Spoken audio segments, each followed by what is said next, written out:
Semangat pagi untuk anak-anakku sekalian. Marilah kita berdoa. Dalam nama Bapa, Putra, dan Roh Kudus. Amin. Allah, Bapa kami yang baik hati, kami bersyukur dan berterima kasih pada hari ini kami bisa melanjutkan pelajaran kami tentang membangun persaudaraan sejati melalui kerjasama antar umat beragama dan berkepercayaan. Sertai kami Tuhan dalam pelajaran ini sehingga kami dapat belajar dengan baik dan tetap semangat untuk melaksanakan tugas-tugas kami. Amin. Dalam nama Bapa, Putra, dan Roh Kudus. Amin. Baik anak-anakku, kita hari ini belajar tentang membangun persaudaraan sejati melalui kerjasama antar umat beragama dan berkepercayaan. Semoga anak-anakku sekalian tetap semangat dalam mengerjakan tugasnya. Kerukunan umat beragama merupakan bagian penting dari kerukunan nasional. Oleh karena itu, kerukunan yang ingin diwujudkan merupakan kerukunan yang dinamis, kreatif, dan inovatif. Kerukunan itu hendaklah berasal dari akar-akar tradisi masyarakat setempat sehingga dengan mudah dapat dipahami dan dilaksanakan oleh masyarakat. Untuk mencapai perwujudan kerukunan umat beragama telah ditentukan kerjasama antar pemuka agama dengan pemerintah. Diterbitkan juga peraturan bersama Menteri Agama dan Menteri Dalam Negeri nomor 9 dan nomor 8 tahun 2006 yang mengamanatkan adanya 4 tugas dan fungsi FKUB, yaitu melakukan dialog, menampung aspirasi, menyalurkan aspirasi, sosialisasi peraturan dan undang-undang. Kita lihat pengalaman kerjasama antar umat beragama. Di sini ada gambar-gambar yang Ibu buat tentang pengalaman kerjasama antar umat beragama. Kita lihat ada seorang suster dan kemudian bergandengan dengan seorang muslim. Nah, inilah salah satu contoh kerjasama. Nah, kita lihat lagi ya, di sini ada juga suster bersama Islam yang bergandengan yang mengadakan kelompok kerja. Kemudian yang di sebelah kanan, mereka ini mengikuti upacara nasional bersama. Maka mereka itu saling berdiri bersama untuk melaksanakan satu tujuan yang sama. Nah, kita juga atau anak-anakku sekalian pernah mengalami hal seperti ini, ya, kerjasama bersama teman-teman di sekolah yang berbeda agama. Itu pasti dan kita pupuk dengan baik. Nah, ada lagi gambar di sini ya, yang pada saat Ramadan ya, ada seorang Islam yang menyalam ya, atau pastor juga mengucapkan selamat Idul Fitri kepada si ibu. Maka di sini perbedaan ya sangat indah yang harus kita contoh dan teladani. Kita juga di dalam kehidupan kita di sekolah atau di tempat tinggal kita harus tetap menjalin kerjasama yang baik, baik itu orang yang berbeda agama dengan kita. Nah, anak ibu, setelah melihat gambar-gambar di atas tadi, coba jawab pertanyaan yang 5 ini di dalam buku catatanmu. Ya.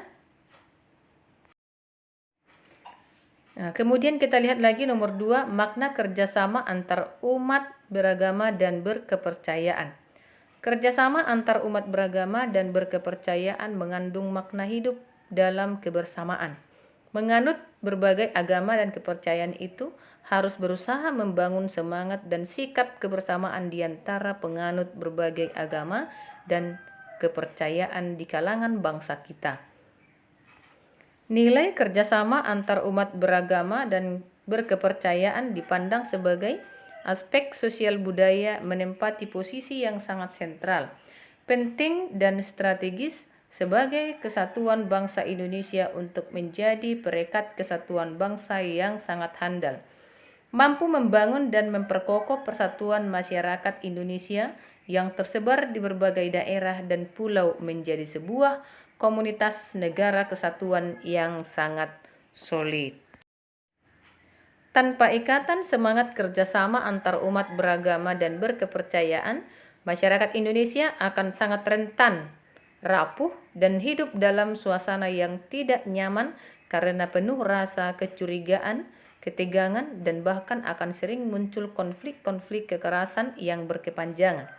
Oleh karena itu, solidaritas, kerjasama, dan kerukunan hidup antar umat beragama diperlukan agar tercipta kedamaian, ketentraman, dan tidak ada pertentangan antara umat beragama. Tujuan dan bentuk kerjasama antar umat beragama dan berkepercayaan: meningkatkan sumber daya insani bangsa baik secara ilmu maupun karakter.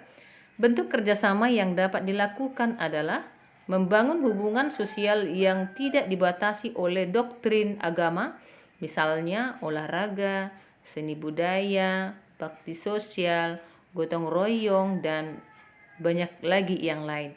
Meningkatkan perekonomian masyarakat, misalnya mendirikan kelompok tani dan lain-lain.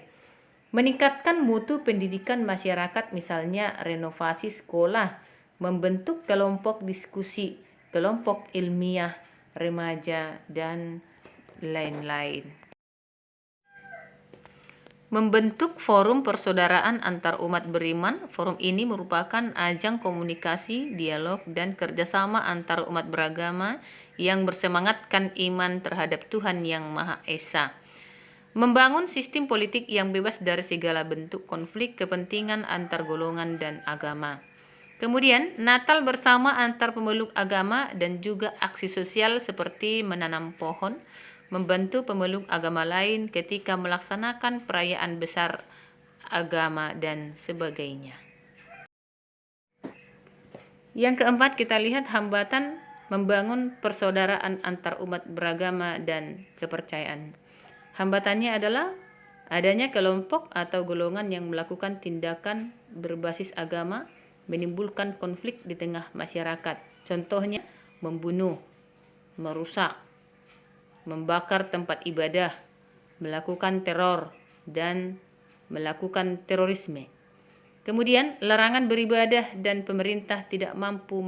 Banyak orang yang melarang orang lain juga beribadah di tempat ibadahnya, tetapi pemerintah tidak berhasil untuk menuntaskan masalah itu. Kemudian isu hak sipil warga negara masih rendah. Kebebasan berpikir dan berekspresi masih sering terbatas. Kemudian adanya isu-isu moralitas atau negative thinking terhadap orang lain. Karakteristik individu. Status sosial ekonomi kurang terbuka pada keberagaman. Adanya kecemburuan sosial. Perbedaan yang ada salah dipahami dan salah disikapi. Kemudian fanatisme yang salah atau fanatisme yang sangat berlebihan. Kelima, ajaran Gereja Katolik tentang makna dan tujuan kerjasama antar umat beragama. Gereja Katolik tetap menghormati agama-agama lain, mengakui adanya unsur-unsur kebenaran di dalam agama-agama lain, namun tanpa perlu mengaburkan apa yang dipercayainya, yaitu sebagai tubuh mistik Kristus, di mana Kristus sendiri adalah kepalanya. Oleh karena itu, Gereja Katolik tetap melakukan evangelisasi, baik dengan pengajaran maupun karya-karya kasih. Gereja Katolik terus mewartakan Kristus dengan kata-kata dan juga dengan perbuatan kasih. Hal ini terdapat dalam dokumen Konsili Vatikan kedua Nostra Aetate artikel 4. Bisa kita baca sendiri ya nak. 6. Ajaran Yesus tentang pentingnya hidup dalam persaudaraan sejati. Kita lihat di dalam Efesus 4 ayat 11 sampai 16. Berbagai pekerjaan pelayanan. Setiap orang dilengkapi Allah dengan kemampuan khusus agar setiap orang dapat melaksanakan tugas pelayanan baik terhadap gereja maupun terhadap sesama, melainkan juga kepada orang di luar gereja tanpa memandang agama, suku, ras, dan sebagainya. Semua sama di hadapan Tuhan Allah. Nah, anak-anakku sekalian, mari kita dalam kehidupan kita sehari-hari, ya, kita membangun persaudaraan sejati melalui kerjasama antar umat beragama lain. Jangan kita membeda-bedakan agama kalau kita mau hidup tentram, damai, dan sejahtera di lingkungan kita masing-masing. Sekian dan terima kasih. Selamat belajar.